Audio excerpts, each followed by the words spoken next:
नमस्कार बंधुरा मुन्नार रान्नाघरे आपनादेर सकलके स्वागत जानाई। आज आमी आलुर परोटा करे देखाबो, किन्तु एकटु अन्य रकम भावे एकटु अन्य स्वादे। देखुन आमी किभाबे करछि आर की आमार लागছে। आलुर परोटा करते आमी छोटो करे आलुटा केटे सिद्ध करे रेखेछि। दुटो बड़ साइजेर आलू आमी एखाने छोटो करे केटे सिद्ध करे रेखेछि आर तार संगे किछु काँचा लंका कुचि करे रेखेछि।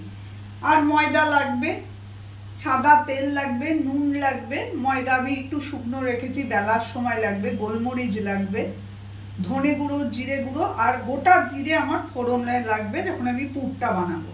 और जेटा आमी आलादा करब अन्य आलुर परोटा, आपनारा तो सबाई आलुर परोटा हयतो करेछेन घरे, किन्तु आमारटा एकटु आलादा हबे এই ইনগ্রেডিয়েন্টসটার জন্য। আমি এখানে একটু তেঁতুলকে জলে ভিজিয়ে কাঁচটা বার করে রেখেছি। এইটা আমি পুরটা যখন বানাবো তখন দিয়ে দেবো। আমি কড়াইটা গ্যাসটা জ্বালিয়ে কড়াইটা গরম হতে দিয়েছিলাম। আমার গরম হয়ে গেছে। আমি মোটামুটি এই চামচে 2 থেকে 3 চামচ মতো আমি তেল দিলাম। आगे आमी पुरटा तैरी करछि। गोटा जिरे अल्प एकटुखानी दिलाम, फोड़नटा होते देबो। और एदिके आमी कमिয়ে दिচ্ছি। एदिके आमी आलूटाके सुंदर करे हाथे करेই मेखे निচ্ছি। আপনারা হাতায় করে টিপেও মাখতে পারেন। আমি মোলাম করে এটা মেখে নিলাম। এবারে আমি এটা তেলের মধ্যে দিয়ে দিচ্ছি। ওভেনটা বাড়িয়ে দিলাম।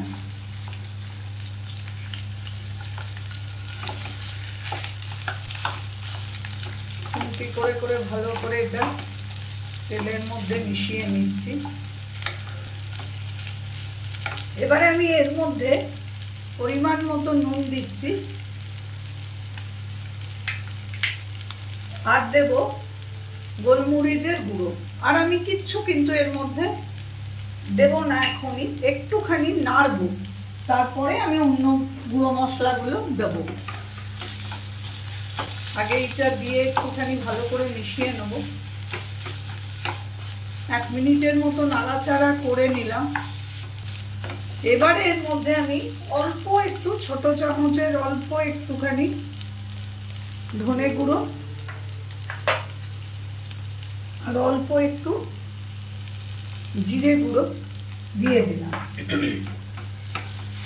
আবার এটা ভালো করে আলুটার মধ্যে, পুরো আলুটার মধ্যে, পুরটার মধ্যে মিশিয়ে নিচ্ছি।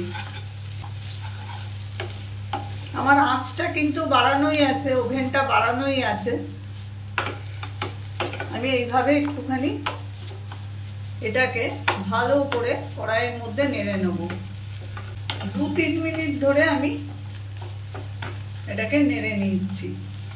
এবারে আমি যে এই যে তেঁতুলের কাঁচটা আমার পরিমাণ অনুযায়ী আমি দিয়েছি, আপনারাও পরিমাণ অনুযায়ী করবেন যতটা আপনাদের আলুর পুর বা পরোটা করবেন। আমি মোটামুটি 2 চামচ থেকে 2.5 চামচ, এটা 3 চামচই, 3 চামচ মতো এই কাঁচটা এর মধ্যে দিয়ে দিলাম। এটা দেওয়াতে এত ভালো টেস্ট হয়, একবার আমার পদ্ধতি অনুসারে করে দেখবেন, খুব ভালো লাগে। তারপরে আবার একটু শুকিয়ে নেব। যদি এই সময় মনে হয় যে একটু নরম হয়ে গেল, একটু শুকিয়ে নেবেন। আর তার মধ্যে যদি মনে হয় যে না একদমই একটু নরম নরম লাগছে, তাহলে একটুখানি শুকনো ময়দা এর উপরে ছড়িয়ে দেবেন, তাহলে ওই জলটা টেনে নেবে।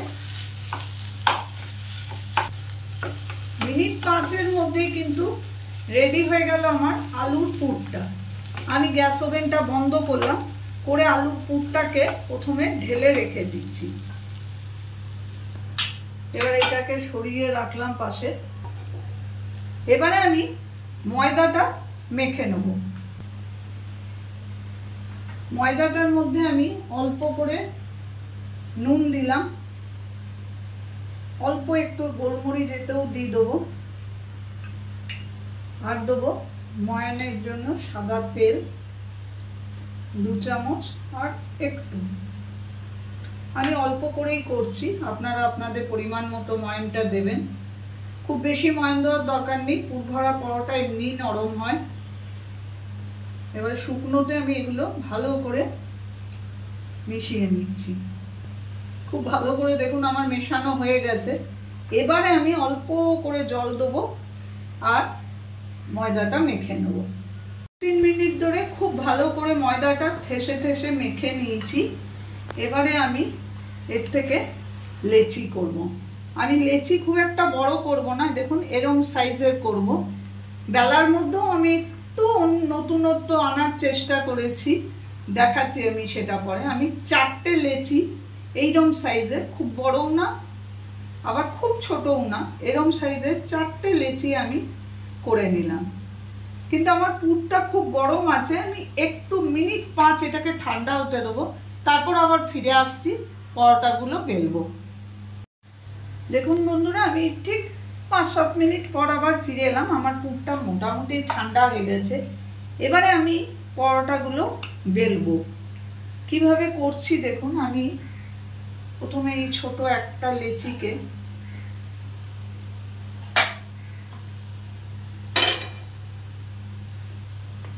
বেলে নিচ্ছি।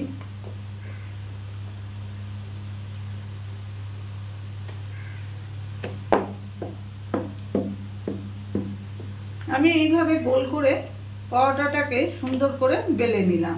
এবারে আমি কি করছি দেখুন, আমি অল্প একটু তেল এর মধ্যে দিয়ে দিচ্ছি।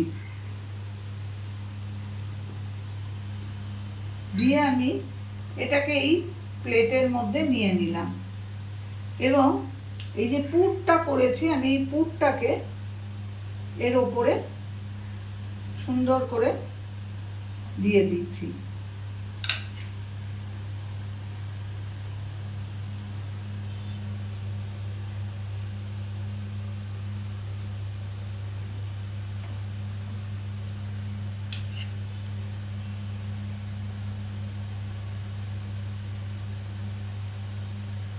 এইভাবে আমি পরোটার মধ্যে দিয়ে রাখছি। এবারে আমি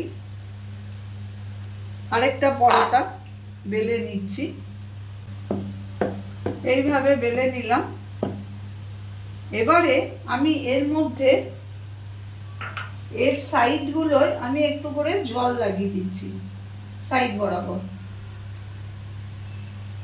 গোল করে আঙুলে করে জল নিয়ে আমি সুন্দর করে লাগিয়ে দিচ্ছি। আর এর মধ্যেও আমি গোল করে একটু জল আঙুলে করে নিয়ে এইভাবে লাগিয়ে দেবেন। তারপরে আমি এই পরোটাটাকে ধরে এইভাবে উল্টো করে এর মধ্যে এইভাবে চিটিয়ে দেবো। তারপরে আস্তে আস্তে আলুটাকে এইভাবে পুরো জায়গাটায় ছড়িয়ে দেবেন। এবারে আমি ওভেনটাকে অলরেডি চালিয়ে রেখেছি, ফ্রাই প্যানটা গরম হতে দিয়েছি।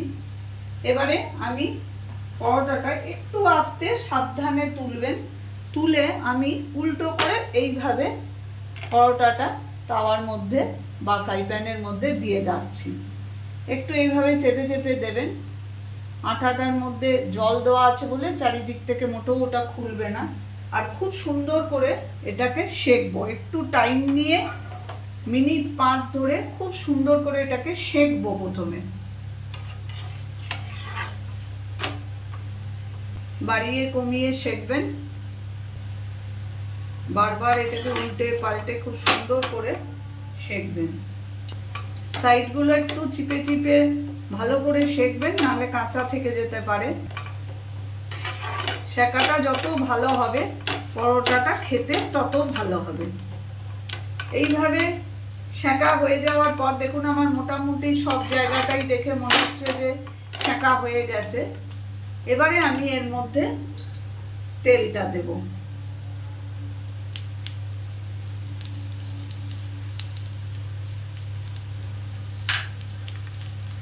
আবার বাড়িয়ে দেবো, নিয়ে ভালো করে উল্টে পাল্টে এটাকে ভাজবো।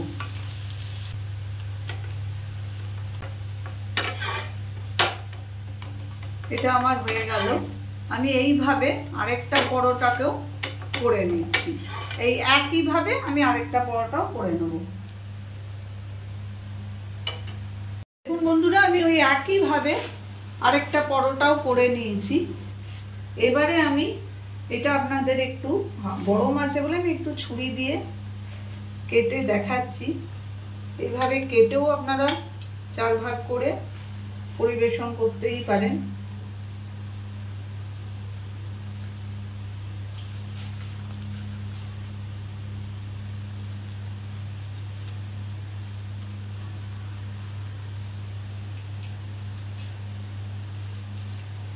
দেখুন বন্ধুরা, একদম আলুর পুর ঠাসা। এই আলুর পুরটা সুন্দরভাবে মুখে পড়লে খুব ভালো লাগে পরোটাটা খেতে। এইভাবে 4 টুকরো করেও দিতে পারেন, তাহলে এই আলুর পরোটাটা খেতেও ভালো লাগবে আর খেতে সুবিধাও হবে। আমি এটা দইয়ের সঙ্গে, টক দইয়ের সঙ্গে সার্ভ করছি। আপনারা সস দিয়েও দিতে পারেন, আর না তো আচার কোনো ধরনের সেই দিয়েও পরিবেশন করে দেখতে পারেন। আমার এইভাবে আলুর পরোটা করে দেখবেন, খুব ভালো খেতে হয়, খুব মচমচে হয়। আর এটাকে আমি আলুর পুর ভরা পকেট পরোটাও বলতে পারি। আর এই পরোটাটা ঘরে করবেন, যদি ভালো লাগে প্লিজ আমার চ্যানেলটাকে সাবস্ক্রাইব করবেন, আমার চ্যানেলটাকে লাইক করে দেবেন, কমেন্ট করবেন এবং শেয়ার করবেন। আমি হাজিরা দেবো আবার অন্য কোনো দিন অন্য কোনো রেসিপি নিয়ে।